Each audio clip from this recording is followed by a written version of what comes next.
తెలుగు రాష్ట్రాల్లో అతిపెద్ద lift manufacturer lifts ట్రై.com dealership కూడా ఇవ్వబడును.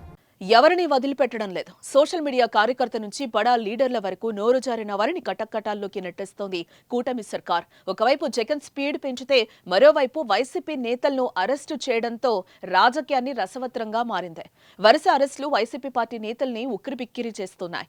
తాజాగా మరో పెద్ద తలకాయను జైల్లో వేసేందుకు యాక్షన్ ప్లాన్ సిద్ధమవుతుందనే చర్చ రాష్ట్ర పాలిటిక్స్ ను మరింత వేడెక్కిస్తుంది. ఇందుకే ఎవరా లీడర్?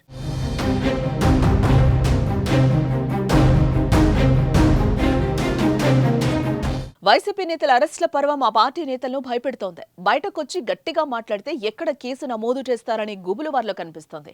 ఎన్నికల ప్రచారంలో వైసీపీ నేతలు చేసిన అక్రమాలను, మాట్లాడిన మాటలను గుర్తుపెట్టుకుంటామని, రాసి కూడా పెట్టుకుంటామని చెప్పిన టీడీపీ వాటిని బయటకు తీస్తోంది. ఒక్కొక్కరిని అరెస్టు చేస్తోంది. చంద్రబాబు సర్కార్ అధికారంలోకి వచ్చాక ముందుగా సోషల్ మీడియా యాక్టివిస్టుల కేసులు నమోదవగా ఆ తర్వాత మాజీ ఎంపీ నందిగం సురేష్, పిన్నెల్లి లాంటి వారి మీద కేసులు పడ్డాయి. వారు జైలు ఊచలు లెక్కపెట్టి బయటకు వచ్చారు.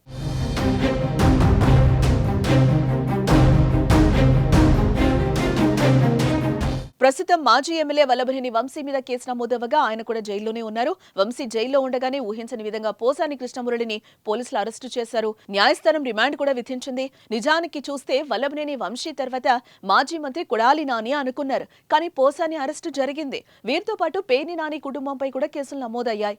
వైసీపీ మాజీ ఎంపీ గోరింట్ల మాధవ్ కూడా నోటీసులు ఇచ్చారు.